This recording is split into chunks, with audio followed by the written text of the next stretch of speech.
आज आम समस्ते कुआड़े बाहरी चलतु जाना यही भिडियो रे। नमस्कार सांग मैंने सकाल सकाल मु मोर नित्यकर्म सारी तापर मु रेडी बाहरी पड़ी मंदिर को कहीं आज हूँ चैत्र मासर तृतीय मंगलवार बा तृतीय पाली। ए दिन में मोर मध्य उपवास था समस्ते प्राय उपवास कर मंदिर जाए ठाकुर पूजा अर्चना करी घर को पलि आसती जेहेतु मंगलवार आज माँ मंगला माँ नाम स्मरण कर बाहर पणा पानी देवार विधि थाए।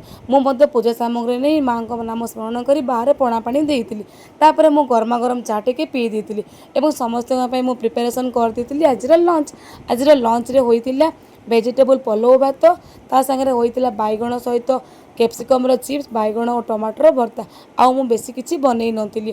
तापर मो पाई मु बनैथि सागु पणा ताको मु पी देली। तापर समस्ते खाई सारिया परे जेहेतु आमर चली तारिणी माँ मेला आज हूँ माँ तारिणी माँ द्वितीय पाली। तापर संध्यारे नना आसी माँ ना पूजा पाठ करते समस्त पूजा शेष में प्रसाद सेवन करते। जदि वीडियोटी भल लगे प्लीज गाइस चैनल टी को लाइक कमेंट और सब्सक्राइब निश्चित करेंगे। रही जय जगन्नाथ देखा नेक्स्ट वीडियो रे।